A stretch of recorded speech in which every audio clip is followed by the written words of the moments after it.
رسول خدا ارشاد فرماتے ہر وہ شخص جو ان آیتوں کو بعد نماز مغرب 3 مرتبہ پڑھے، بعد نماز مغرب 3 مرتبہ پڑھے، صرف 3 مرتبہ، تو اس دن کا جتنا ثواب اس کے ہاتھ سے مس ہوا ہوگا وہ سب کور ہو جائے گا۔ اللہ اکبر!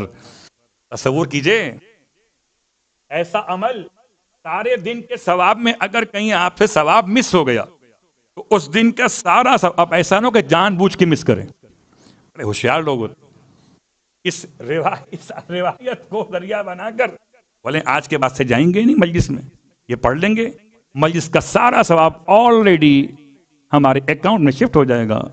انما الاعمال بالنیات۔ تو بہرحال آپ فرماتے ہیں کہ اس دن کا سارا ثواب جو اس سے مس ہوا ہوگا سب کے سب اس کے نامہ اعمال میں آ جائے گا اور نماز قبول ہو جائے گی۔ ختمیہ مرتبت کا جملہ ہے کہ اس کی نماز، اور اگر ہر نماز کے بعد پڑھنے کی عادت ڈال لے تو کیا ہوگا؟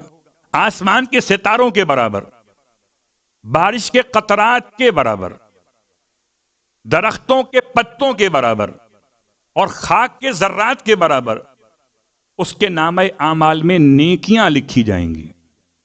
یہ روایت تقریباً مجھے دعائے مجید سے ثواب کے عنوان سے قریب کر رہی ہے۔ وہاں گناہ بخشے جانے کا حوالہ جو بھی آپ پڑھیں گے، یہاں ثواب لکھے جانے کی خبر ہے۔ پھر آپ فرماتے ہیں اگر وہ مر گیا تو یہ جو نیکیاں اس کے نامہ اعمال میں ہر نماز کے بعد پڑھے جانے کی وجہ سے لکھی جا رہی تھیں وہ 10 ٹائم زیادہ ہو جائیں گی۔ زندہ رہے گا تو سنگل ہے ان کی فیگرز کے اعتبار سے، مر گیا تو یہ 10 گنا ہے، اور یہ تمام کے تمام اس سے قبر کے اندر ٹرانسفر کی جائیں گی۔ اللہ اکبر! کوئی اگر قبر میں آ کر آپ کو 1000 درہم دے کے جائے، کیا مزے ہوں گے۔ آل محمد! آپ کے پاس نیکیاں اندر ہوں تو قبر میں آپ منگا سکتے ہیں، کون سے جنت کے ریسٹورنٹ سے چاہیں منگا لیں، تو قبر میں نیکیاں داخل ہوں گی۔ پیغمبر فرما رہے ہیں۔ آیات کون سی ہیں؟ آیات 6 ہیں، اور یہ 6 آیات میں 3 آیات وہ سورہ روم کی 3 آیات ہیں، آیت نمبر 17، 18، 19۔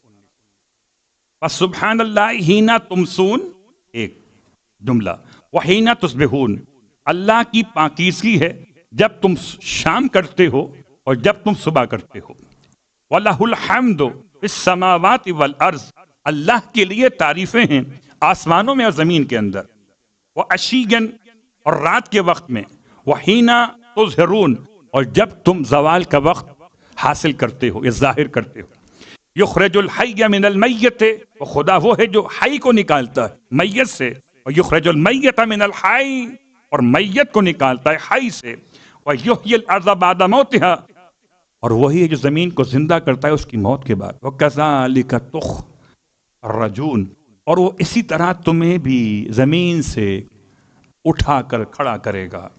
یہ 3 آیات تھیں وہ سورہ روم سے تھی، اور اب یہ 3 آیات یہ سورہ صافات سے ہیں، آیت نمبر 180، 181، 182، اور چھوٹی چھوٹی ہیں، گھبرائیے نہیں۔ سبحان ربک رب العزت عما یصفون وسلام علی المرسلین والحمد للہ رب العالمین۔ یہ 6 آیتیں پڑھیے، پیغمبر کی بات پر یقین ہو ضرور پڑھیے، اور یہ 6 آیتوں سے فائدہ حاصل کیجئے۔ مغرب کے بعد پڑھیں تو موضوع الگ ہے، ہر نماز کے بعد پڑھیں تو موضوع الگ ہے، زندہ رہیں تو ثواب الگ ہے، مر جائیں تو ثواب الگ ہے۔ اور مرنا بھی کیا مرنا ہے، نہ جانے دے گی نجف شومی قسمت، ملیں گے قبر میں مولا سلام کر لیں۔ ایسی موت ہو کہ جہاں زیارت مولائے کائنات کا عنوان ہو۔